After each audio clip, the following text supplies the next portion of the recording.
Welcome to Stroke Buddies Tuesday Stroke Survivor Support Group meeting. If you're watching this on YouTube, you're welcome to join us every Tuesday at 11 a.m. Eastern Time. We're in the process of switching from talking about subjects to having presentations on various subjects, and our presenter today, Joe McCollough, also presented last week. Have to thank Joe seriously for stepping up to the plate during this transition and carrying the load 2 weeks in a row. Got a couple of more things lined up in the future, including a presentation or a talk on attitude and the importance of positive affirmations, and also have a physician, a doctor who had a stroke, who's willing to talk about her story and what it's like from both sides of the bed. So without further ado, I'm going to introduce Joe McCollough. Thank you so much. I just shared my screen. Can you see it? Yes, sir. Yes, sir. Okay. Well, last week we talked about ants, automatic negative thoughts, but I think it's more important that we understand, and not only us that live through a stroke, but a lot of people that might be watching this on YouTube, of what a stroke really is. So I put together this short this short PowerPoint presentation on the anatomy of a stroke. I've also been working on another one that I'm sharing with Ralph on a little bit more detailed about how the brain works. Yeah. But without further ado, here we go, and I'll start it. Anatomy of a stroke by and for stroke survivors. There are three types of strokes: ischemic stroke, hemorrhagic stroke, and transient ischemic attack. Ischemic strokes. Ischemic strokes occur when a vessel supplying blood to the brain is obstructed. It accounts for about 80% of all strokes. Hemorrhagic strokes. Hemorrhagic strokes result from a weakened vessel that ruptures and bleeds into the surrounding brain. Hemorrhagic strokes make up about 13% of strokes. Transient ischemic attack, often called a warning stroke. These occur when a blood clot blocks an artery for a short time. The only difference between a TIA is that with a TIA, the blockage is transient or temporary. TIA symptoms occur rapidly and last a relatively short time. Unlike a stroke, when a TIA is over, there's no permanent injury to the brain. There is no way to tell if symptoms of a stroke will lead to a TIA or a major stroke. Effects of a stroke. The brain is an extremely complex organ that controls various body functions. If a stroke occurs and blood flow can't reach the region that controls a particular body function, that part of the body won't work as it should. Who is at risk for a stroke? Risk factors for stroke can be changed, treated, or medically managed. High blood pressure, heart disease, diabetes, smoking, birth control pills, history of TIAs.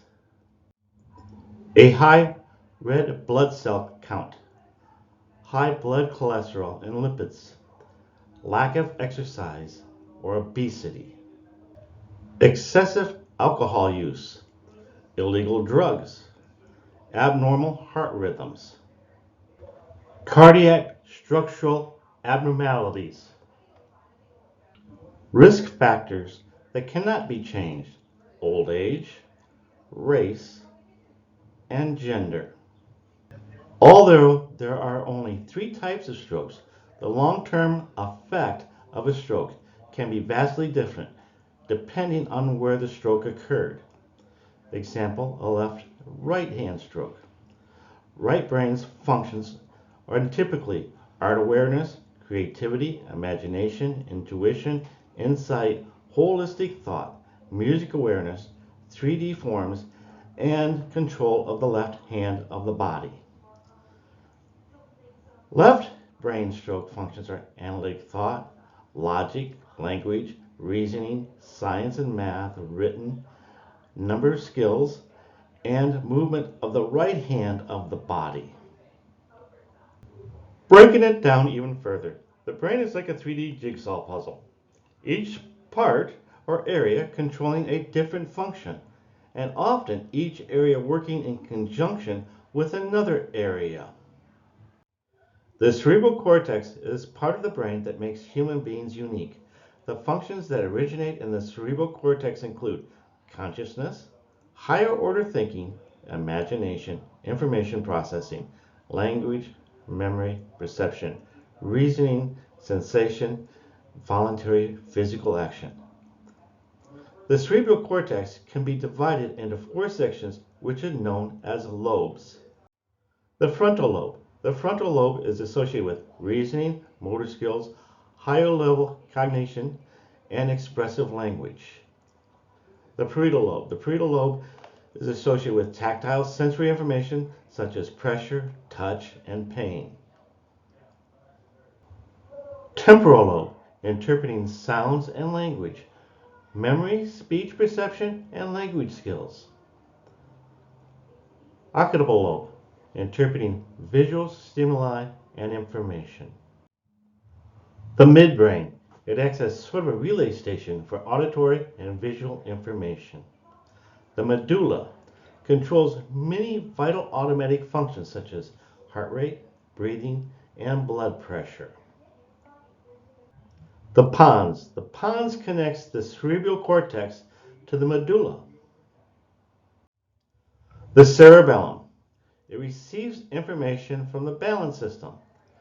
It is also associated with motor movement and control, but this is not because motor commands originate here. Instead, the cerebellum serves to modify these signals and makes motor movement accurate and useful.